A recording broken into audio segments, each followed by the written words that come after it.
So ಇವತ್ತು ನಾನು ಅಲಸಂಡೆ ಕಾಳಿನ ಒಂದು ರೆಸಿಪಿ ತೋರಿಸ್ತಾ ಇದ್ದೀನಿ.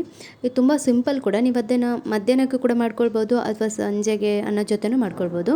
ಸ್ವಲ್ಪ ಎಲೆ ಚಕ್ಕೆ, ಲವಂಗ, ಗರಂ ಮಸಾಲ ಹಾಕ್ಕೊಂಡು ಸ್ವಲ್ಪ ಉಪ್ಪನ್ನು ಹಾಕಿ ಅರಿಶಿಣ ಹಾಕಿ ಇದನ್ನು ಒಂದು 2 ವಿಸಿಲ್ ಕೂಗಿಸ್ಕೊಳ್ಳಿ. 2 ವಿಸಿಲಿಗೆ ಚೆನ್ನಾಗಿ ಬೇಯುತ್ತೆ ಇದು. ಸೊ ಇವತ್ತಿನ ಈ ರೆಸಿಪಿ ಇಷ್ಟ ಆದರೆ ಲೈಕ್ ಮಾಡಿ, ಶೇರ್ ಮಾಡಿ, ಸಬ್ಸ್ಕ್ರೈಬ್ ಮಾಡ್ಕೊಳ್ಳೋದನ್ನು ಮರಿಬೇಡಿ. ಈಗ ನಾನು 2 ವಿಸಿಲ್ನ ಕೂಗಿಸ್ಕೊಳ್ಳೋಕ್ಕೆ ಬೇಯಲಿಕ್ಕೆ ಇಟ್ಟಿದ್ದೀನಿ. ನಂತರ ಇಲ್ಲಿ ಒಂದು ಪಾತ್ರೆಯಲ್ಲಿ ಎಣ್ಣೆ, ಸ್ವಲ್ಪ ಸಾಸಿವೆ, ಕರಿಬೇವು, ಚಕ್ಕೆ, ಲವಂಗ, ಒಂದು 2 ಕಾಯಿ ಮೆಣಸನ್ನು ಕಟ್ ಮಾಡಿ ಹಾಕ್ಕೊಳ್ತಾ ಇದ್ದೀನಿ. ಒಂದು 2 ನೀರುಳ್ಳಿನ ಸಣ್ಣ ಸಣ್ಣದಾಗಿ ಕಟ್ ಮಾಡಿ ಇದಕ್ಕೆ ಹಾಕ್ಕೊಳ್ತಾ ಇದ್ದೀನಿ. ಇದನ್ನು ಸ್ವಲ್ಪ ಚೆನ್ನಾಗಿ ಫ್ರೈ ಆಗಲಿ. ಸ್ವಲ್ಪ ಬ್ರೌನ್ ಕಲರ್ ಬಂದರೆ ಒಳ್ಳೆಯದೇ. ನೋಡಿ, ಇಷ್ಟು ಕಲರ್ ಆದರೆ ಸಾಕು. ಈಗ ಇದಕ್ಕೆ ಶುಂಠಿ ಬೆಳ್ಳುಳ್ಳಿ ಪೇಸ್ಟನ್ನು ಹಾಕ್ಕೊಳ್ತಾ ಇದ್ದೀನಿ.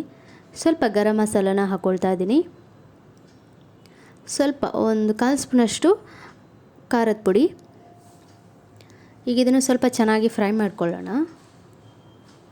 ಇವಾಗ ಇಲ್ಲಿ ಜೀರಿಗೆ ಮತ್ತು ಕೊತ್ತಂಬರಿ ಎರಡನ್ನೂ ಚೆನ್ನಾಗಿ ಪುಡಿ ಮಾಡಿಕೊಂಡು ಒಂದು 1/4 ಸ್ಪೂನ್ ಹಾಕ್ಕೊಂಡು ಫ್ರೈ ಮಾಡ್ಕೊಂಡಿದ್ದೀನಿ. ನಂತರ ಒಂದು 2 ಟೊಮೆಟೊ ಬೇಯಿಸಿರೋಂಥ ಪ್ಯೂರಿನ ಇದಕ್ಕೆ ಹಾಕ್ಕೊಳ್ತಾ ಇದ್ದೀನಿ. ನಂತರ ಸ್ವಲ್ಪ ರುಚಿಗೆ ತಕ್ಕಷ್ಟು ಉಪ್ಪು. ಇವಾಗ ಇದನ್ನು ಚೆನ್ನಾಗಿ ಮಿಕ್ಸ್ ಮಾಡ್ಕೊಳ್ಳೋಣ. ಇವಾಗ ನೋಡಿಲಿ 2 ವಿಸಿಲಿಗೆ ಈ ಕಾಳುಗಳು ಚೆನ್ನಾಗಿ ಬೆಂದಿದೆ. ಈಗ ಇದಕ್ಕೆ ಮಿಕ್ಸ್ ಮಾಡ್ಕೊಳ್ಳೋಣ. ಅಂದರೆ ನೀರು ಟೊಮೆಟೊ ಎಲ್ಲ ಚೆನ್ನಾಗಿ ಮಿಕ್ಸ್ ಮಾಡಿ ಫ್ರೈ ಮಾಡಿದ್ವಲ್ಲ, ಅದಕ್ಕೆ ಹಾಕ್ಕೊಂಡು ಸ್ವಲ್ಪ ನೀರನ್ನ ಹಾಕ್ಕೊಂಡು ರುಚಿಗೆ ತಕ್ಕಷ್ಟು ಉಪ್ಪನ್ನು ಹಾಕ್ಕೊಳ್ತಾ ಇದ್ದೀನಿ. ಈಗ ಹಾಕ್ಕೊಂಡು ಎಲ್ಲ ಮಿಕ್ಸ್ ಮಾಡಿದ ನಂತರ ಕುದಿಸ್ಕೊಳ್ತಾ ಇದ್ದೀನಿ. ಚೆನ್ನಾಗಿ ಕುದೀತಾ ಇದೆ ನೋಡ್ಬೋದು. ಇವಾಗ ಇಲ್ಲಿ ಕಸ್ತೂರಿ ಮೆಥಿನ ಹಾಕ್ಕೊಳ್ತಾ ಇದ್ದೀನಿ. ದಪ್ಪ ಆದರೆ ಸ್ವಲ್ಪ ನೀರನ್ನ ಹಾಕ್ಕೊಳ್ಳಿ. ಕಸೂರಿ ಮೆಥಿ ಸ್ವಲ್ಪ ಕ್ರಷ್ ಮಾಡಿ ಹಾಕ್ಕೊಳ್ತಾ ಇದ್ದೀನಿ. ಇವಾಗ ಇದು ಆಗಿದೆ